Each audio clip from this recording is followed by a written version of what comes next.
Hey guys, tonight we're going to dive into a truly incredible true story, a journey from the gritty streets of a post war Soviet city to the absolute pinnacle of global power.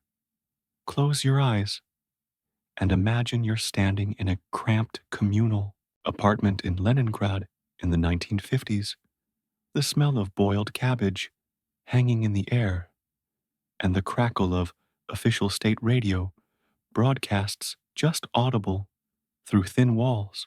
You're a small boy, but even then, there's a glint in your eye, a quiet determination that no one could have predicted. This isn't just about one man, it's about resilience, about shaping a colossal nation, and about leaving an undeniable mark on the world map. You probably won't survive this journey with your sleep intact. I promise you that.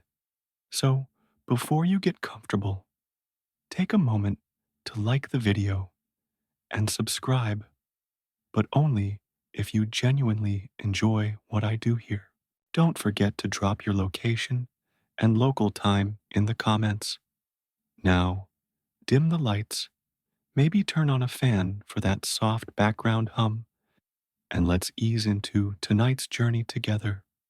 You're born on a chilly October day in 1952 into a tiny communal apartment in Leningrad, which we now know as St. Petersburg. Everything around you still bears the scars of war, buildings pockmarked with bullet holes, adults carrying the silent weight of the brutal blockade. Life there isn't some fairy tale. You grow up in a humble working class family. Your dad is a former naval veteran, and your mom works in a factory. Not exactly the typical setup for a future world leader, is it? The streets become your first real school, teaching you how to fend for yourself, how to read people just by their eyes, and how to navigate unexpected challenges. You quickly learn that to survive, you need to be tough. There's no room for softness here. Leningrad back then is a city of contradictions. On one hand, it's the cradle of the October Revolution, a symbol of Soviet industrial might. On the other, it's also a place where whispers of repression, scarcity, and shattered dreams float on the breeze. You're raised in an environment where collective identity is absolute, yet you also witness the gaps, the cracks in the perfect picture the state tries to paint. Did you know a fun little fact? Your family's apartment didn't have hot water or even a private toilet. To bathe, you had to go to a public bathhouse. Sounds a bit like a historical drama, right? But that was the reality for so many Soviet families at the time. This likely contributed to your later patience and adaptability. Historians still argue whether these early hardships instilled in you a deep sense of patriotism or a pragmatic understanding of power. Perhaps both. You learn to observe, to keep your thoughts to yourself, and to adapt to any circumstance. You're a relatively small kid, so you learn to compensate with quickness and a willingness to stand your ground. Those street games aren't just for fun. They're your first lessons in survival. You never back down from bigger kids, sometimes taking a few bumps and bruises, but you always get back up. Perhaps those early lessons ingrained themselves, forging a personality that isn't easily subdued. You start to realize that physical strength is one thing, but willpower and the ability to make swift decisions are what truly matter. You're laying the groundwork for a career that no one, not even you, could have possibly imagined at that point. As you grow, those street smarts start to find a more organized outlet. Your teenage years become absolutely dominated by martial arts. You discover Judo, and it quickly becomes more than just a hobby. It's a discipline, a philosophy. You spend countless hours at the local judo club, throwing opponents, getting thrown, learning about leverage and timing. This isn't just about physical prowess. It's about control, about anticipating your opponent's moves, about using their momentum against them. It teaches you patience, strategy, and how to stay calm under pressure. Imagine the discipline it takes to show up day after day, perfecting a throw, falling hundreds of times, only to get back up and try again. It's like trying to master a new video game, but instead of a controller, your body is the joystick, and the stakes are, well, a bruised ego or worse.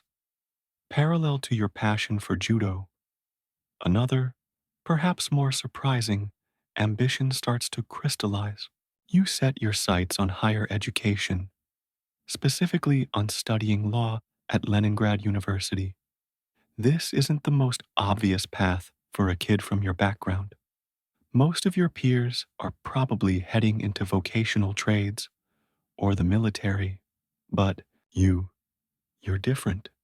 You're drawn to the intricacies of rules, systems, and how society is structured. Historians still argue whether this early fascination with law was a genuine intellectual curiosity or a calculated step towards understanding and potentially influencing the levers of power within the Soviet system. Maybe it was a bit of both, a delicious blend of genuine interest and strategic foresight. You delve into your studies, absorbing the legal codes, the theories of governance, and the often contradictory principles of Soviet jurisprudence, while your friends might be out enjoying their youth. You're buried in textbooks, dissecting complex legal cases. It's during this time that you also encounter a figure who will become incredibly important in your early career. Anatoly Sobchak, a brilliant law professor who later becomes a key reformist politician. You probably wouldn't know it then, but this connection is going to pay off in spades down the line. It's like finding a cheat code for a game you didn't even know you were playing yet. Your dedication to judo isn't just for show, by the way. You become a highly accomplished practitioner, eventually earning your black belt. This isn't just a physical achievement, it's a testament to your mental fortitude, the discipline, the focus, the ability to exploit weaknesses. These are all skills that will prove incredibly useful far beyond the dojo mats. Think about it, a calm demeanor, a strategic mind, and the ability to turn an opponent's strength into their weakness. Sounds pretty handy for, say, navigating the murky waters of geopolitics, doesn't it? One quirky tidbit: your university entrance exams were apparently quite rigorous, especially for a course as competitive as law.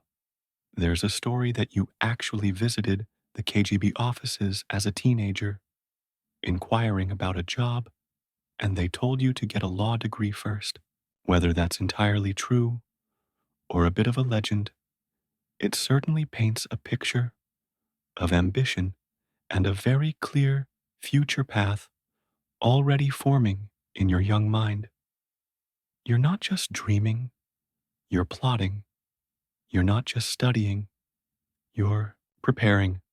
And this preparation, this unique blend of street smarts, physical discipline, and academic rigor, is about to lead you down a path that few ever get to tread.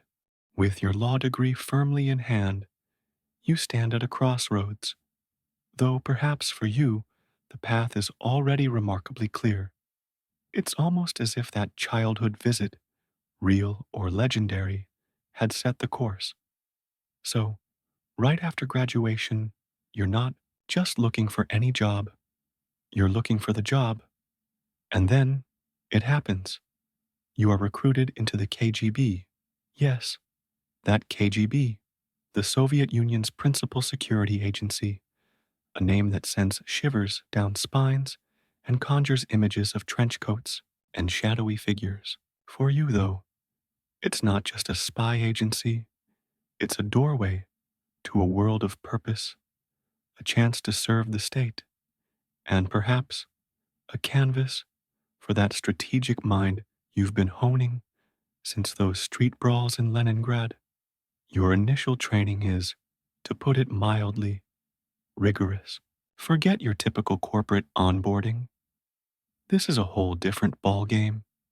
You're taught everything from counterintelligence tactics to foreign languages, from surveillance techniques to methods of recruitment. Imagine going from debating legal precedents in a classroom to learning how to blend seamlessly into a crowd or how to spot a tail. It's like a real life spy movie, except the stakes are incredibly high and the script is being written by Cold War tensions. Historians still argue whether your early years in the KGB were driven by ideological conviction or a pragmatic desire for professional advancement and influence within the Soviet system. Perhaps it was a potent mix of both, a reflection of the complex landscape of Soviet society. After your training, you receive your first major assignment, Dresden, East Germany. This isn't exactly the glamorous, high stakes espionage of a James Bond film, but it's crucial work on the front lines of the Cold War. You're embedded in a satellite state, tasked with collecting intelligence, monitoring foreign nationals, and maintaining the Soviet sphere of influence. You're not kicking down doors. More likely, you're poring over documents, analyzing information, and building networks. It's a world of subtle moves, of understanding the nuances of power dynamics, and of patience. Think of it like a chess game played across borders, where every move has long term consequences. During your time in Dresden, you're not just a cog in the machine. You're observing, learning, and absorbing the realities of a system that, unbeknownst to many, is starting to show its cracks. You witness the simmering discontent, the economic stagnation, and the growing desire for freedom among the East German population. You see how easily an empire, seemingly invincible, can begin to fray at the edges. This period gives you a unique perspective, a front row seat to the impending collapse of the very system you're sworn to protect. It's a bit like being a deckhand on the Titanic, realizing the iceberg is ahead, but still being expected to polish the brass. One quirky tidbit about your time there.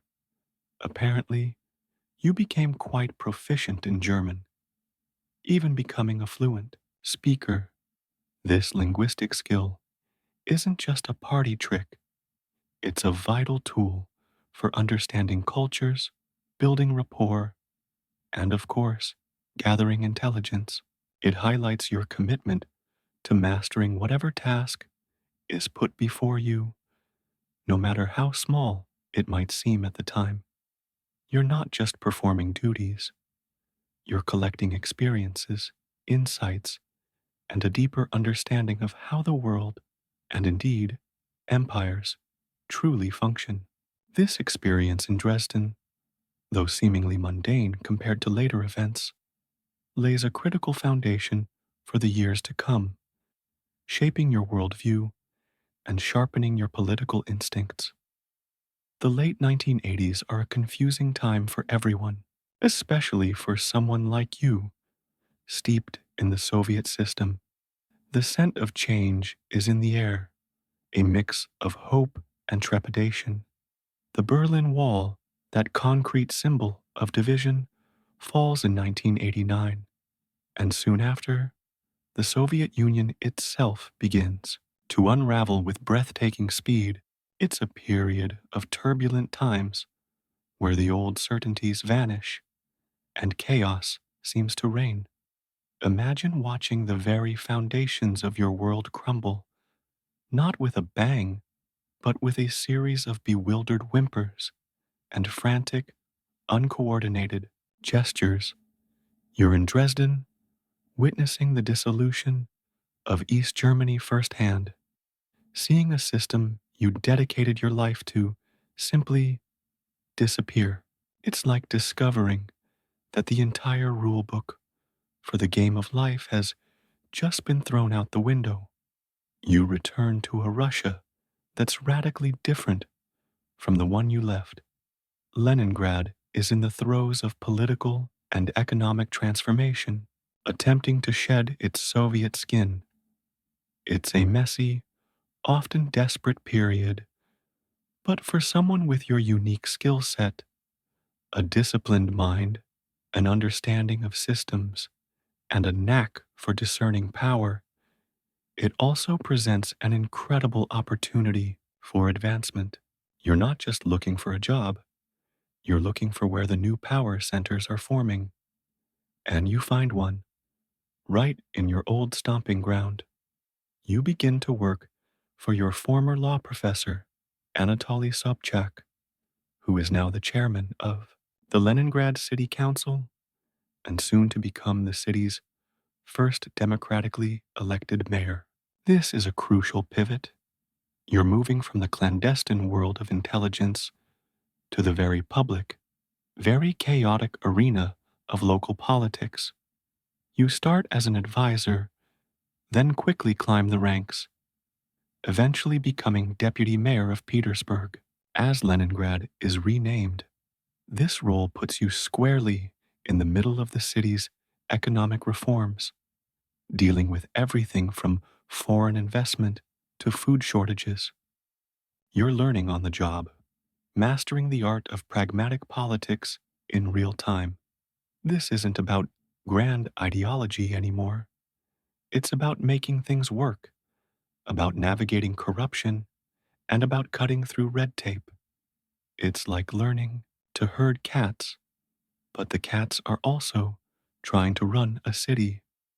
Historians still argue whether your transition from KGB officer to local politician was a carefully planned career move or a pragmatic adaptation to a rapidly changing landscape.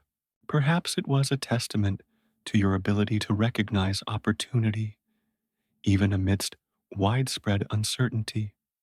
You're observing how capitalism is being introduced, often in a raw and unregulated form, and how new fortunes are being made, sometimes through less than transparent means.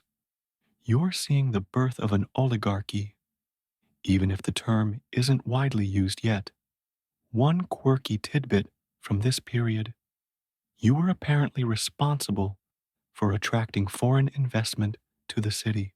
Imagine you, the former KGB officer, now charming Western businessman, trying to convince them to bring their dollars to a country that was, just yesterday, their ideological enemy.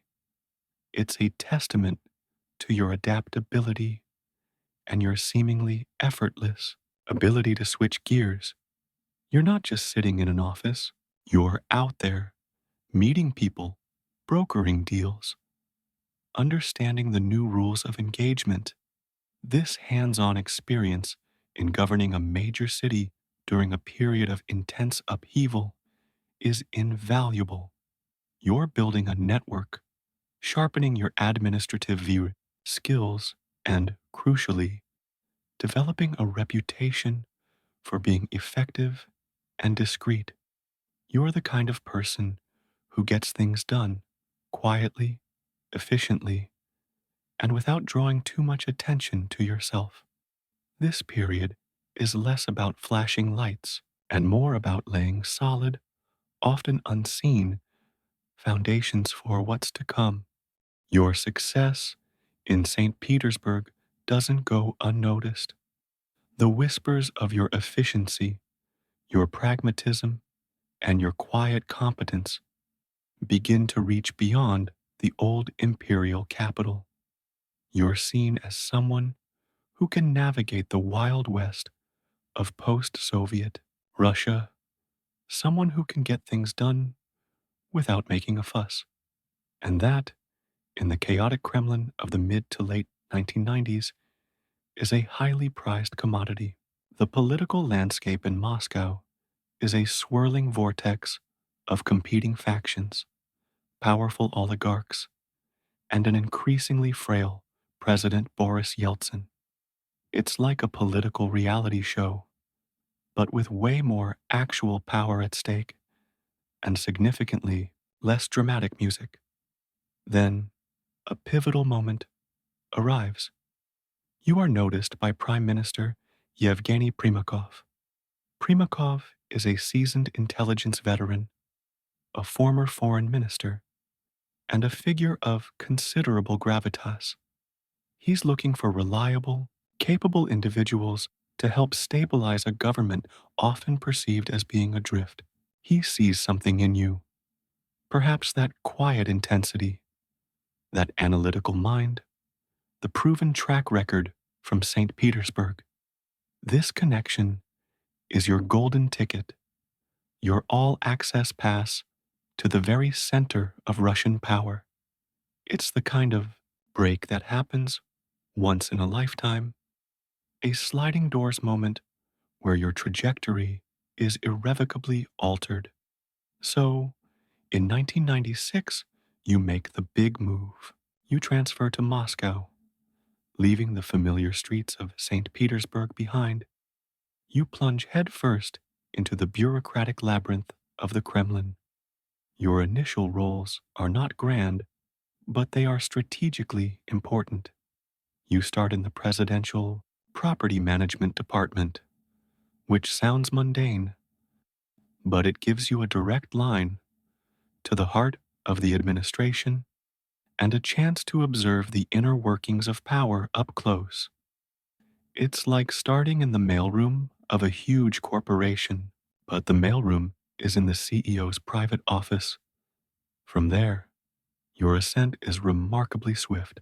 You move to the presidential administration, then become head of the FSB, the successor to the KGB, in 1998.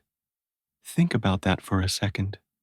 You're back in the very organization you started with, but this time, you're running the show.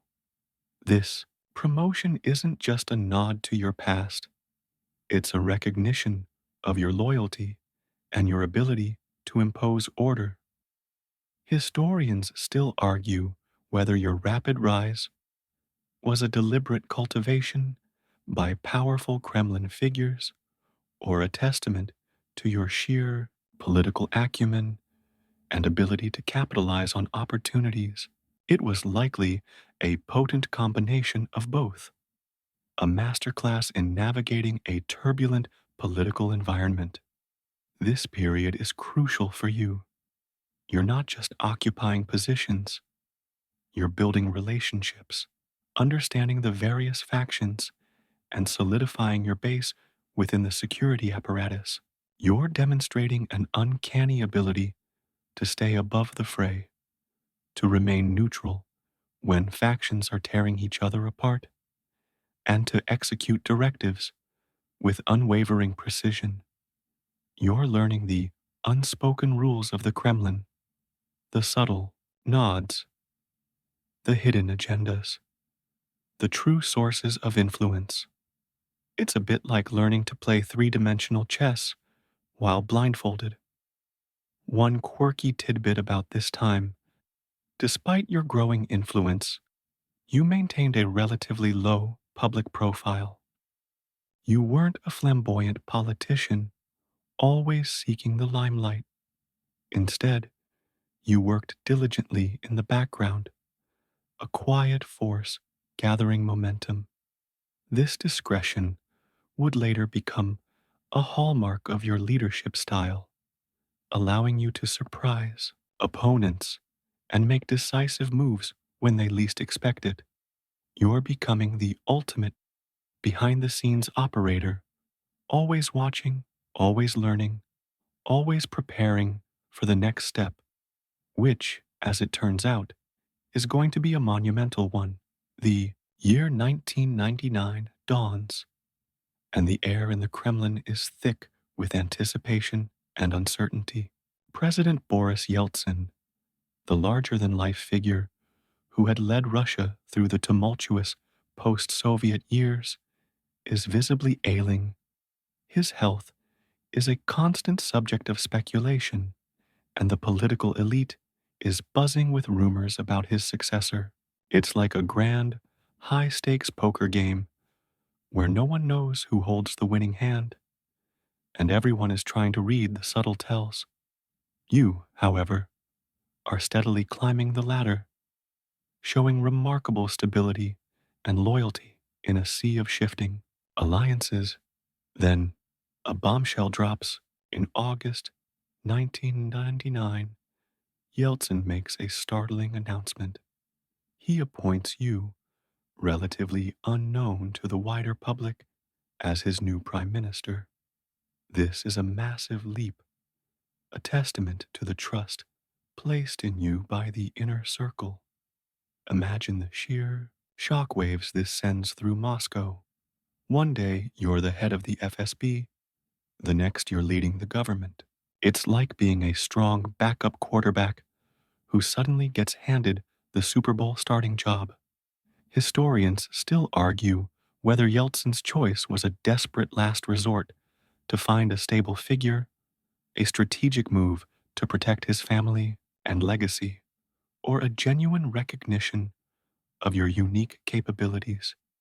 Perhaps it was all three, a complex calculus made under immense pressure. But the real historic turning point comes just a few months later, on New Year's Eve, December 31st, 1999, in a dramatic televised address that catches the entire world by surprise. Yeltsin unexpectedly resigns, and with that, you are immediately elevated. You become acting president. The news flashes across screens globally, interrupting celebrations and sparking frantic analyses. One moment, you're raising a toast to the new millennium. The next, you're holding the reins of the largest country on earth.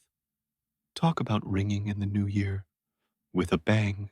This sudden ascent means you're facing a presidential election just a few short months away. In March 2000, you haven't had years to build a public profile or a political machine. The deck seems stacked against you, but you possess something crucial: the perceived stability and a no nonsense demeanor that resonates with a populace tired of chaos and corruption. You project an image of strength and order, promising to restore Russia's dignity and tackle the ongoing war in Chechnya. It's a powerful message to a nation yearning for a strong hand. Your campaign is short but effective.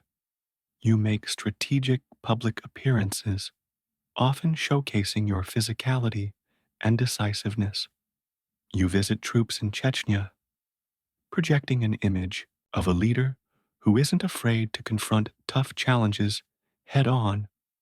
The public, weary of the turbulent 1990s, seems ready for a change, a shift towards predictability and strong governance. And then the moment of truth arrives. On March 26th, 2000, you win the presidential election in a dramatic first election victory, securing just over 50% of the vote in the first round, thus avoiding a runoff.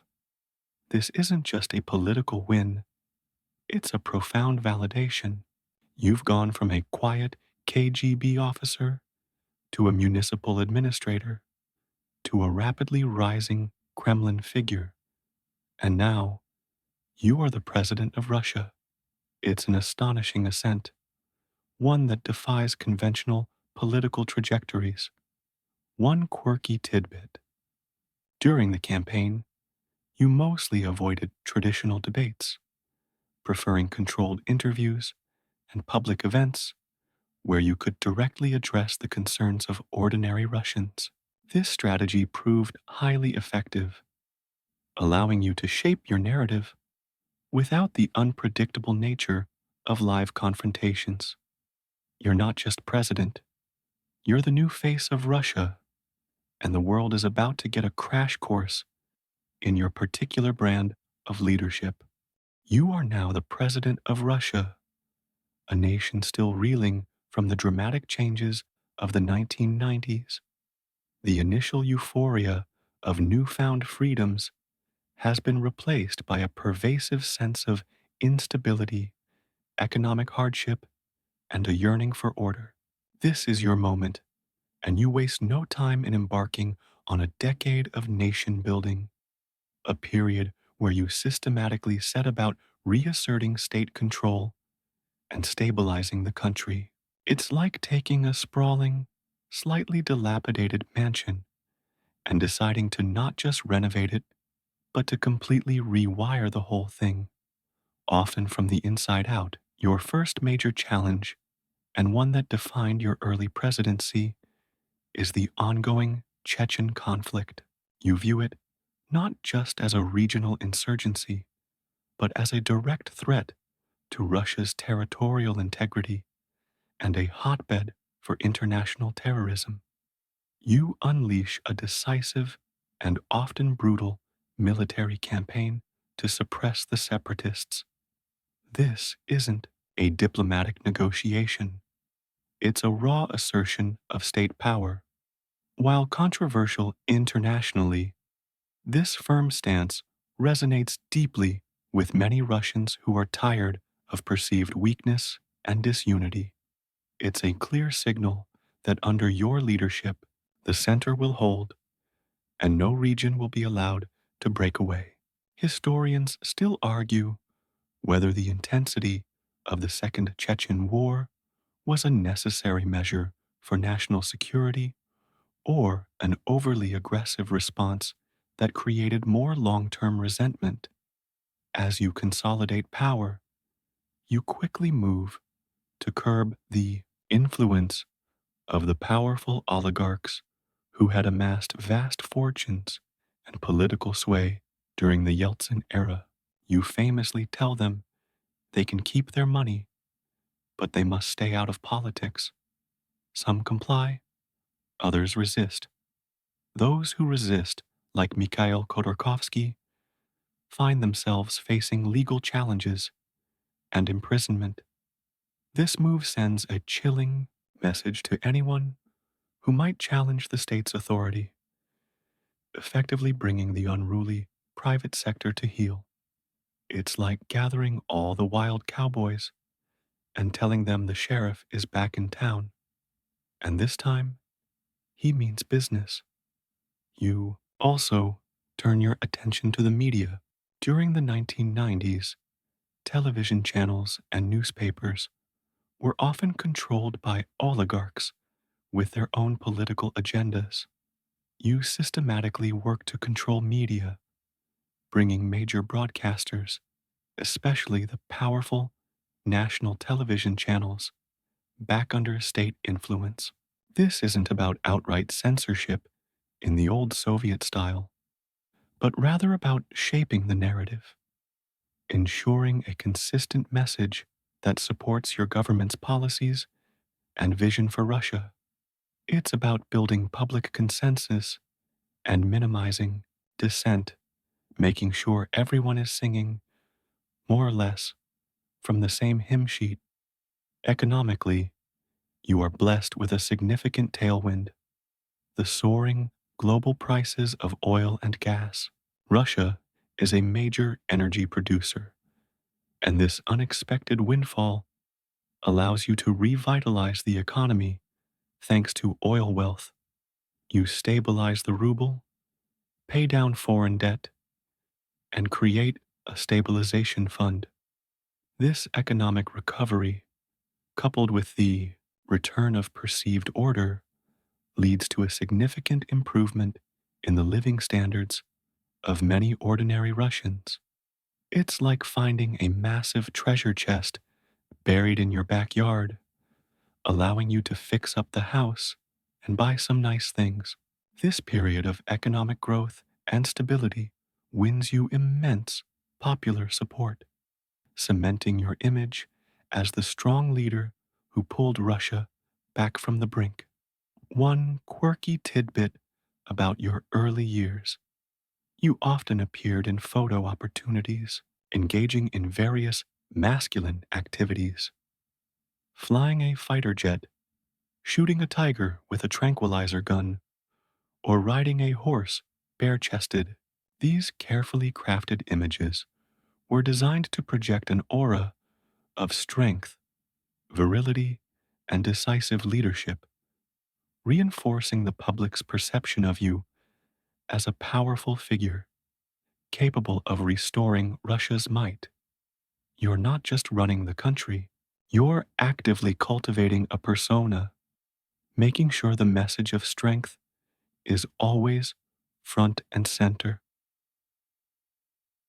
As the new millennium unfolds, and with Russia seemingly stabilized under your firm hand, your gaze begins to turn outwards. You're ready to re engage with the world, but on your terms. This isn't just about restoring internal order, it's about reclaiming Russia's rightful place on the global stage, a place you believe was diminished after the Soviet collapse. You embark on what could only be described as a diplomatic double game, playing both sides of the geopolitical chessboard with remarkable skill. Initially, you make overtures to the West. You forge seemingly warm ties with President George W. Bush Jr., especially in the wake of the 9/11 attacks. You're among the first world leaders to offer condolences and support to the United States. You even support some Western counterterrorism efforts, seeing common ground in the fight against extremism. You visit the White House, you host foreign leaders, and there are even talks of a new era of cooperation. You also cultivate a working relationship with German Chancellor Angela Merkel, engaging in discussions that appear to bridge the divides of the past.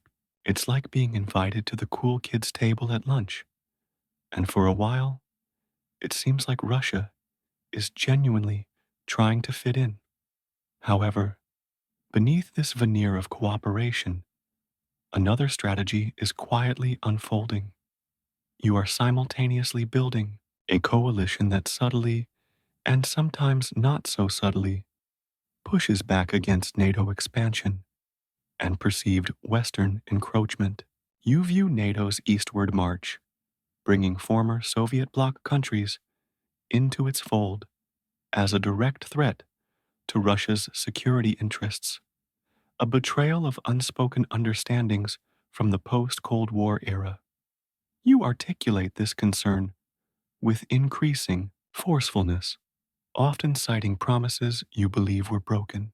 Historians still argue whether Western expansion post 1991 was an understandable exercise of national sovereignty for newly free states, or a provocative move that inevitably reignited Cold War tensions. You begin to strengthen military ties with countries like China, forming organizations like the Shanghai Cooperation Organization, SCO, which, while ostensibly focused on security and economic cooperation, also serves as a counterweight to Western alliances. You are also re-establishing influence in former Soviet republics, seeing them as part of Russia's historical sphere of influence, rather than purely independent states, free to choose their own alliances.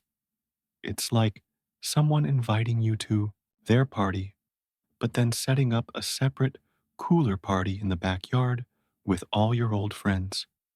This period sees you increasingly voice skepticism about the unipolar world dominated by the United States.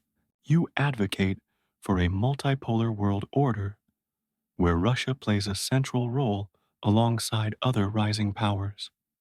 You criticize Western interventions, particularly the invasion of Iraq, seeing them as violations of international law and infringements on national sovereignty. You're not just playing defense, you're actively seeking to redefine the rules of the global game. One quirky tidbit from this era: you often use carefully chosen historical analogies in your speeches, drawing on Russia's imperial past and its role as a great power to reinforce your message of national resurgence. This resonates strongly with a population that often feels slighted by the West and nostalgic for a time when Russia commanded more respect. You're not just a politician, you're a storyteller, weaving a narrative that appeals to deep seated national pride. You're setting the stage for bigger, bolder moves, quietly recalibrating Russia's foreign policy to prepare for the inevitable confrontation you see on the horizon. The friendly smiles might be there, but the strategic mind is always several steps ahead. As the 2010s unfold, you've solidified your domestic grip and are increasingly assertive on the international stage. Russia's economy, buoyed by energy prices, provides a stable platform for your ambitions. Then comes the Sochi Olympics, a colossal project costing an estimated $50 billion, making it the most expensive Olympic Games in history. This isn't just a sporting event, it's a monumental projection of Russian pride, modernity, and renewed power. You oversee every detail, from the gleaming new infrastructure to the dazzling opening ceremony.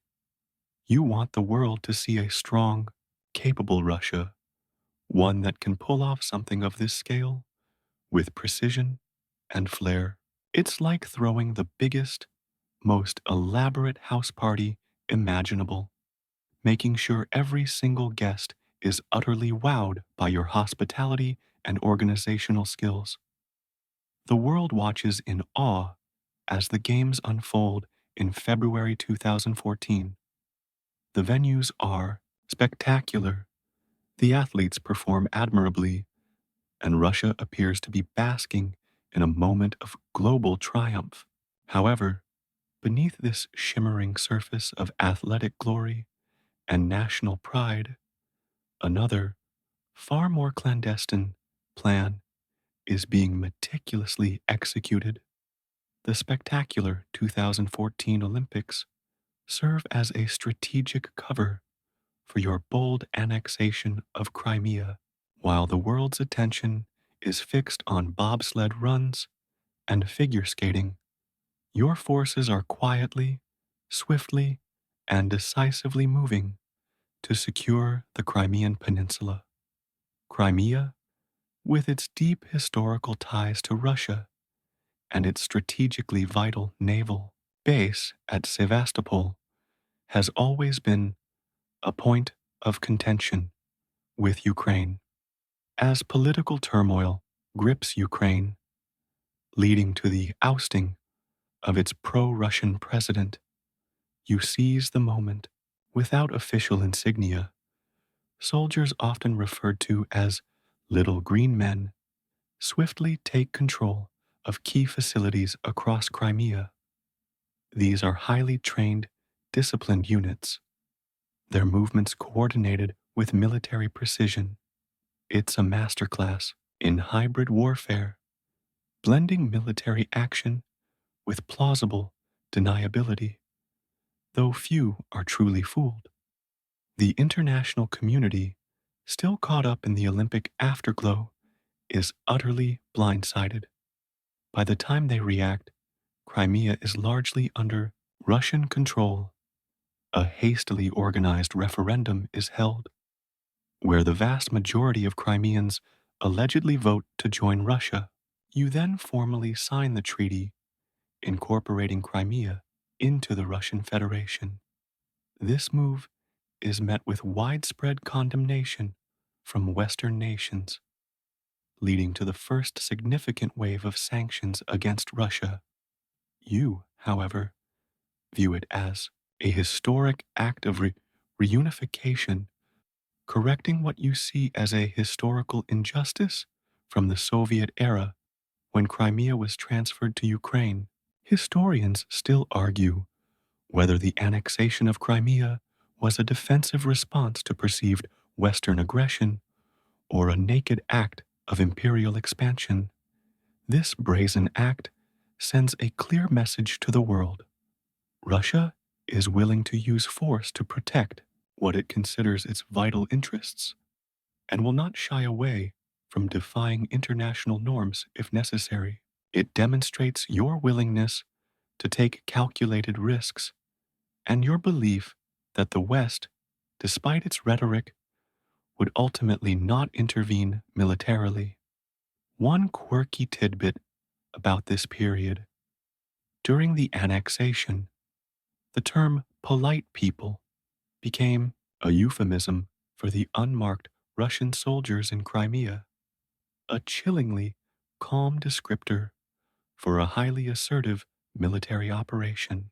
The Sochi Olympics, once a symbol of peace and sportsmanship, now becomes indelibly linked with a significant geopolitical power play, marking a dramatic escalation in your confrontation with the West. The annexation of Crimea sends shockwaves, but for you, it's a strategic win, a clear message that Russia is back on the world stage and willing to assert its perceived rights.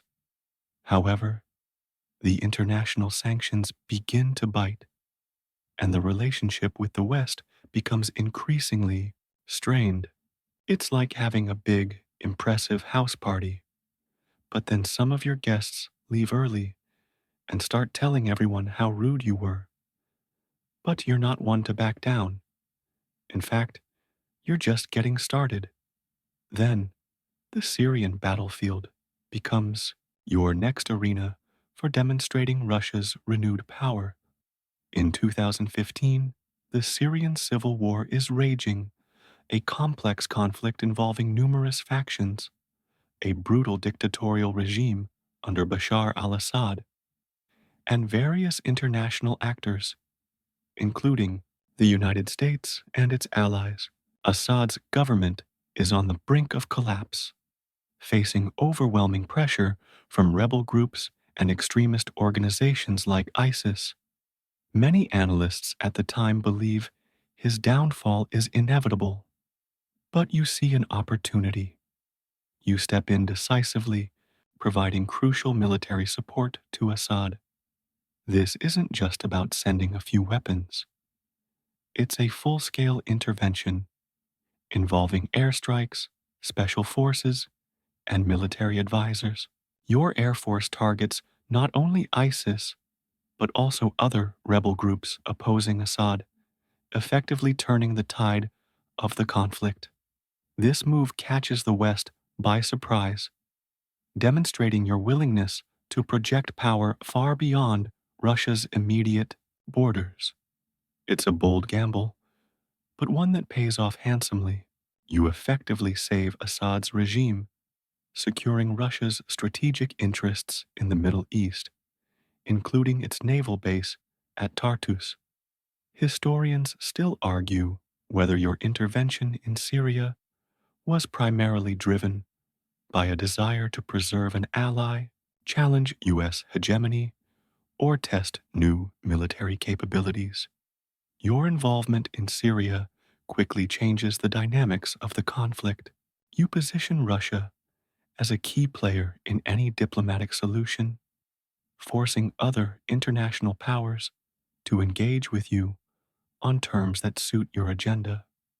You're not just influencing regional politics, you're actively shaping the global balance of power. This intervention serves as a powerful demonstration of Russia's ability to act independently and effectively despite Western opposition. It's like announcing you're back in the global game and you're playing to win. This period sees you consistently reaffirming Russia's military might on the international stage. You oversee significant investments in military modernization, showcasing new weaponry and enhanced capabilities in exercises and real world operations. The narrative you consistently project is one of a strong, self reliant Russia, a necessary counterweight to a unipolar world dominated by the West. You're not just talking the talk, you're walking the walk, sending a clear message that Russia is a force to be reckoned with. One quirky tidbit about the Syrian campaign: Russian state media heavily emphasized the precision and effectiveness of your military operations, often contrasting it with what they portrayed as less effective Western efforts. This narrative was carefully cultivated to boost domestic support and project an image of military prowess globally. You're not just fighting a war, you're winning the information battle at home, showing everyone that your strategies are superior. The Syrian intervention marks a clear turning point, solidifying Russia's role as a major global power and setting the stage for even greater confrontations to come. With Russia's international standing seemingly reasserted and your domestic popularity riding high, you begin to look towards the long game, the future of your leadership, and Russia itself. The Constitution, designed for a more traditional political cycle, limits presidential terms. But you have a vision for Russia that extends beyond conventional political timelines, a vision that requires continuity at the top. So, in 2020, a significant, far reaching process begins. You embark on a series of constitutional amendments to prolong your ability to lead. It's like remodeling a perfectly functional house. But the main goal of the renovation is to make sure you can live there, well, practically forever, or at least for a very, very long time. These amendments are presented to the public as a broad package of reforms touching on social guarantees, the integrity of Russian territory, and the primacy of Russian law.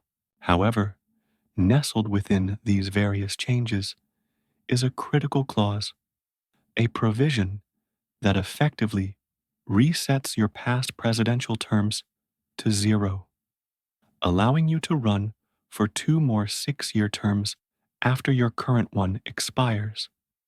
This means you could potentially remain president until 2036. This is a monumental shift, consolidating your power and cementing your legacy for decades to come. Historians still argue whether these constitutional changes were a necessary step to ensure Russia's stability in a turbulent world, or a cynical move to circumvent democratic term limits and establish personal rule. The process involves a nationwide vote, framed as a popular referendum. While official results show overwhelming support for the amendments, the process itself is met with significant skepticism, both domestically and internationally. Critics point to the rapid pace of the vote, the lack of robust opposition campaigning, and anecdotal evidence of irregularities. Despite this, the amendments are formally adopted, clearing the path for your continued leadership. It's a bit like playing a game where you suddenly get to add new rules that only benefit your side and then ask everyone to vote on them. This move, while securing your long-term political future, also ignites simmering discontent among certain segments of the population.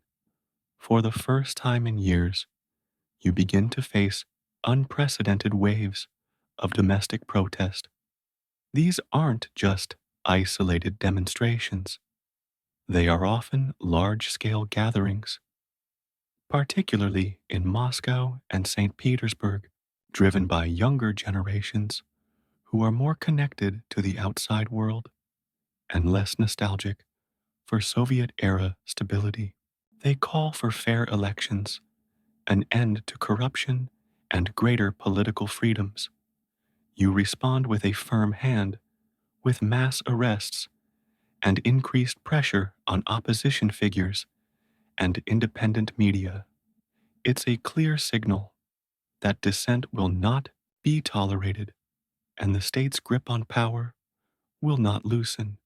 One quirky tidbit about this period: during the constitutional reform process, various public figures and even celebrities were brought in to endorse the changes, appearing in state-sponsored advertisements and public events. This orchestrated campaign aimed to project an image of broad societal consensus and legitimacy, trying to make the significant constitutional overhaul seem like a natural and widely desired development. You're not just making laws, you're trying to win hearts and minds, even if some of those hearts and minds are screaming in protest. This period underscores your determination to maintain control, no matter the cost, setting the stage for even more dramatic events on the horizon. As the 2020s begin, the world is suddenly gripped by an unforeseen and devastating force: the COVID-19 pandemic. You, like every other world leader, face the unprecedented challenge of navigating a global health crisis.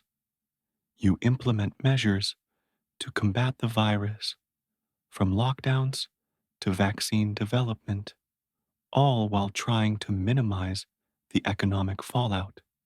It's a period of immense global uncertainty, a time when the world feels more fragile than ever.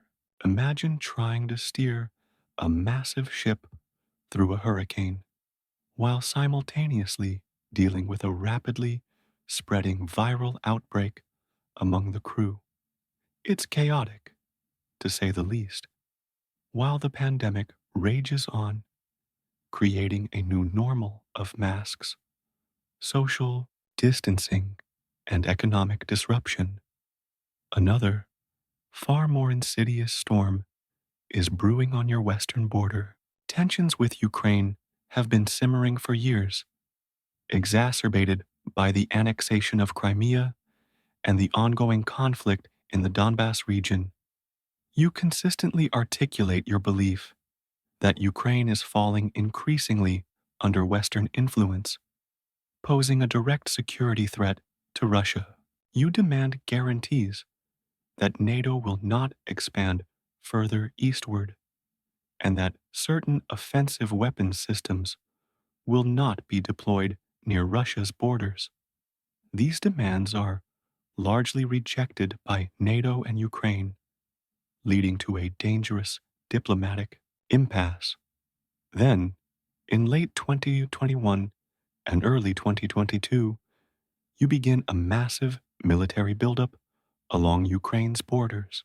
The world watches with bated breath, wondering if it's a bluff, a negotiating tactic, or something far more serious. You maintain that these are just military exercises, but the scale and positioning of the forces suggest otherwise. Despite frantic diplomatic efforts by world leaders to de-escalate the situation, your resolve remains unshakable.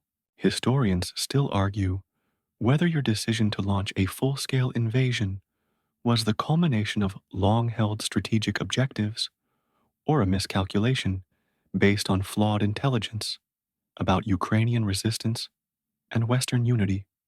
Finally, on February 24th, 2022, the unthinkable happens. In a televised address, you announce the launch of a special military operation in Ukraine. This isn't a limited incursion, it's a full-scale invasion, with Russian forces attacking from multiple directions, targeting major cities, including the capital, Kyiv. The stated goals are demilitarization and denazification of Ukraine, claims that are widely dismissed by the international community as pretexts for an unprovoked act of aggression. It's like waking up to find your neighbor, whom you've had disagreements with, suddenly smashing down your fence and walking into your living room. The world is stunned. Images of tanks rolling across borders, explosions in Ukrainian cities, and streams of refugees fleeing the country immediately dominate news cycles. The very idea of a large-scale land war in Europe, something many believed belonged to the history books, suddenly becomes a horrifying reality. This decision marks a profound shift in global geopolitics, fundamentally altering Russia's relationship with the West and reshaping the international order. One quirky tidbit from this period: in the days leading up to the invasion, you held highly publicized meetings with your top security officials, often seated at an unusually long table, creating a visually striking and somewhat intimidating impression of your solitary decision-making process. These images reinforced your image as the lone, resolute leader, making pivotal choices that would reverberate across the globe. You're not just launching a military operation, you're actively crafting a narrative of decisive, unyielding power, and the consequences are immediate and far-reaching. The moment your forces cross into Ukraine, the world responds with a collective gasp, quickly followed by a coordinated roar of condemnation. This isn't just a regional conflict. It's seen by many as a direct assault on the post-World War II international order, a challenge to the very principles of national sovereignty and territorial integrity. The consequences for Russia and for the global landscape are immediate and severe. The world becomes irrevocably divided, and a new era of confrontation begins because of your decision. It's like kicking over a meticulously constructed set of dominoes, watching them topple across continents, affecting everyone in their path. The immediate reaction from the West is a cascade of dizzying sanctions, piling up at an unprecedented pace. These aren't just symbolic gestures. Western nations, led by the United States and the European Union, move to isolate Russia economically. Russian banks are cut off from the SWIFT international payment system. Central bank assets are frozen, and prominent Russian oligarchs face personal sanctions, with their yachts and luxury properties seized. Major Western companies pull out of Russia en masse, from fast food chains to tech giants, fundamentally reshaping the Russian economy. Imagine suddenly finding yourself cut off from your main bank account, your credit cards, and most of the goods you're used to buying. That's the scale of the economic shock. Historians still argue whether the comprehensive Western sanctions were an effective tool for deterring further aggression or inadvertently solidified domestic support for your regime by fostering a siege mentality. Beyond economic measures, the political landscape shifts dramatically. Countries that had once maintained a degree of neutrality or even cordial relations with Russia now openly condemn the invasion. The United Nations General Assembly votes overwhelmingly to denounce your actions. More significantly, NATO, an alliance that many had deemed brain dead just a few years prior, experiences a powerful resurgence and begins to expand. Sweden and Finland, two traditionally neutral countries, apply for full NATO membership, citing Russia's aggression as the direct cause. This is a monumental shift, bringing the alliance closer to Russia's borders and directly contradicting one of your stated security objectives. It's like trying to reduce a fire hazard, only to accidentally fan the flames and make them spread. The flow of military aid to Ukraine from Western countries accelerates, transforming the conflict into a proxy struggle between Russia and the collective West. Public opinion in many democratic nations turns sharply against Russia, and you are increasingly portrayed as an international pariah. The global energy markets are thrown into turmoil, food prices spike, and a new iron curtain of sorts descends, albeit one drawn by economic and diplomatic lines rather than physical borders. One quirky tidbit during this period of intense geopolitical maneuvering, you famously continued to maintain significant physical distance from your visitors, even close advisors, often holding meetings at extremely long tables, a practice attributed to strict COVID-19 protocols. This visual imagery further cemented your isolated, almost regal, decision making style, appearing detached from the immediate consequences of your actions. You're not just facing global condemnation, you're doing it from a very, very long table, signaling a singular, unyielding resolve. The world you now inhabit is radically different from the one you knew just a few years ago, defined by a stark, new geopolitical reality. The global upheaval triggered by your decision to invade Ukraine quickly translates into tangible pressures back home. The initial shock gives way to a grinding reality as the weight of international sanctions and isolation begins to truly bear down on Russia.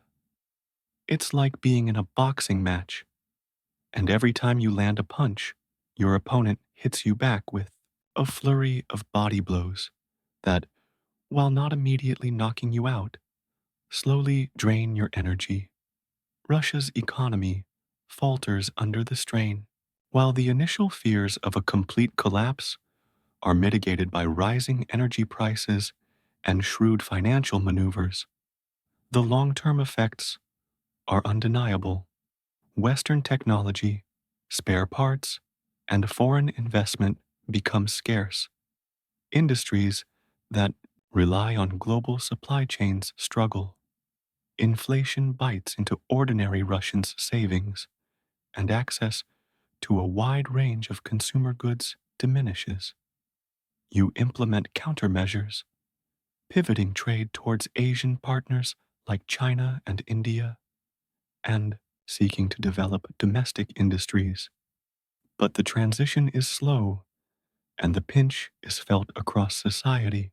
Historians still argue whether Russia's long-term economic resilience under sanctions is a testament to its self-sufficiency or merely a temporary reprieve fueled by wartime spending and high energy prices.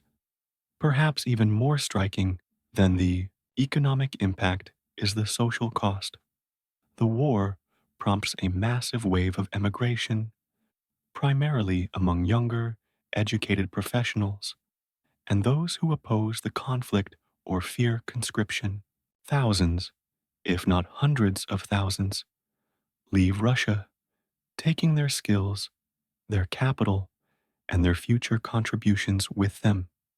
This isn't just a brain drain, it's a profound demographic shift, a silent vote of no confidence from a significant segment of the population. Imagine a leaky boat, and instead of patching the holes, some of the most valuable cargo starts jumping overboard. Domestically, while state media paints a picture of national unity and steadfast resolve, beneath the surface, you face pressing near term challenges. The prolonged conflict in Ukraine demands constant resources, both human and material. Casualties mount, and the need for new recruits becomes a sensitive issue. The economy, despite your best efforts, is oriented towards supporting the war effort, which means less for other sectors. Public dissent, though suppressed, simmers, occasionally bubbling up in subtle ways.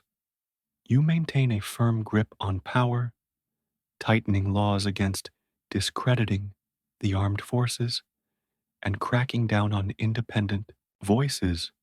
You are constantly balancing the need to project strength and confidence with the realities of a prolonged, costly conflict. The domestic narrative emphasizes resilience, self reliance, and the idea that Russia is facing down a hostile West. But the reality on the ground is more complex, requiring difficult choices about resource allocation, public morale, and strategic direction. One quirky tidbit during this period of escalating pressure: your public appearances become even more carefully controlled, often showing you in command situations, inspecting military equipment, or meeting with select groups of loyal citizens. These optics are crucial for maintaining an image of unwavering leadership amidst growing internal and external pressures. You're not just leading a country, you're managing a complex public perception campaign, always trying to stay one step ahead of the challenges that continue to mount, both at home and abroad. The future, it seems, is a landscape filled with more questions than answers. As the dust settles, or perhaps merely shifts, on the ongoing geopolitical storms, you find yourself in a unique position. The furious pace of events might slow, if only for a moment, allowing for a quiet introspection. You sit back, perhaps in a grand office within the Kremlin, and begin to reflect on your controversial legacy. The world has undeniably been reshaped by your decisions, your firm hand, and your unwavering vision for Russia. But what does it all mean? And what will history whisper about the path you've carved? Your legacy is a tapestry woven with threads of both unwavering loyalty and fierce condemnation. Domestically, you are seen by many as the leader who rescued Russia from the chaos of the 1990s, who restored its pride and stability, and who made it a force to be reckoned with once more.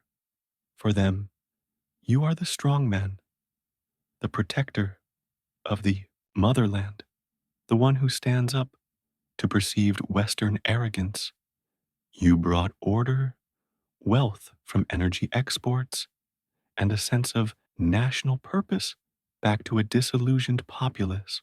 Imagine the quiet satisfaction of knowing you pulled your country back from the brink, even if it meant making some very tough, very unpopular with some decisions. Yet, internationally, your legacy is fraught with contention. Critics point to the erosion of democratic institutions within Russia, the suppression of dissent, and the aggressive foreign policy that has led to conflicts and deep rifts with the West. The annexation of Crimea, the intervention in Syria, and most significantly, the ongoing war in Ukraine have painted you as an autocrat willing to challenge the established international order, even at great cost. Historians still argue whether your actions represent a defensive struggle against Western expansion or an ambitious pursuit of renewed imperial influence. Perhaps the truth is far more nuanced, a complex interplay of both. You look out at the vastness of Russia, a country you have governed for longer than any other leader since Stalin. You've seen it through periods of immense change, from the hangover of the Soviet collapse to the complex, multipolar world of today. The geopolitical chess game you've been playing isn't over. It has simply entered a new, more dangerous phase. The future of Russia itself, intertwined with your legacy, remains somewhat uncertain. Will it continue on its current course of confrontation with the West, seeking new alliances and economic paths? Or will there be a shift, a recalibration, in response to internal and external pressures? As you contemplate the silent, weighty judgment of future generations, you must also consider the immediate horizon. The long-term effects of sanctions, demographic shifts, and the ongoing conflict continue to present profound challenges for Russia in the geopolitical chess game.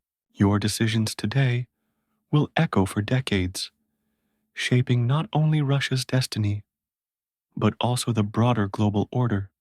You've etched your name into the annals of history, a figure of immense power and profound controversy. And as the world watches, it grapples with the intricate, often contradictory story of your life and the indelible mark you have left. The night deepens now, and the silence in the room grows heavier, the weight of history settling around you like a soft velvet cloak. The echoes of decisions made, of paths taken, seem to hum in the quiet air. You've journeyed through a life less ordinary, a life that brushed against the colossal forces of change and ultimately shaped them. Allow yourself to drift, to let the grand narratives and the whispered debates fade into the background, like distant stars dimming before the dawn.